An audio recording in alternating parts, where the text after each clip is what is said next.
దుష్ట శక్తులన్నీ కూడా మన దగ్గరికి రాకూడదని చెప్పి రక్షాబంధనం కట్టినాం. మరి స్వామివారికి ఎందుకు రక్షాబంధనం కట్టాలి అంటే స్వామివారికి బంధనం వేస్తున్నాం. అయ్యా మీరు మా దగ్గరికి వచ్చి మాకు సహకరించడానికి మమ్మల్ని రక్షించడానికి మీరు కంకణం కట్టుకోండి అని చెప్పి ఆయనకి రక్షాబంధనం కట్టున్నాం. అందుకు వారికి రక్షాబంధనం. తర్వాత యజ్ఞోపవేత పూజ.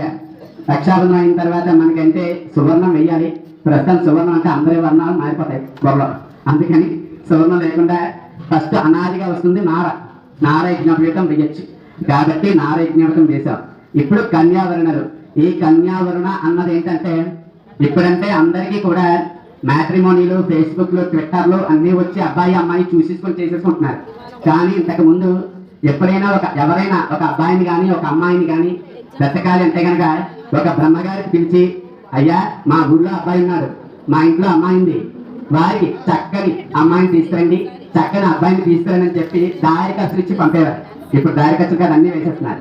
కాబట్టి దీనికి కన్యావరణ అంటారు. అలాగే మీరు కూడా ఇప్పుడు అమ్మాయిని వెతకండి అని చెప్పి మీరు, అబ్బాయిని వెతకండి అని చెప్పి మీరు దారి ఖర్చులు తీస్తున్నారు.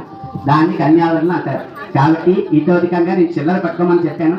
100 రూపాయలు 200 మీ ఇష్టం పట్టుకుని పంతులు గారు సాగర మంత్రాలు చెప్తారు, శ్రద్ధగా పెట్టండి. అదహ కన్యావరణం గుప్త్వా కన్యావరణార్థం వరాన్ ప్రేషయిష్యే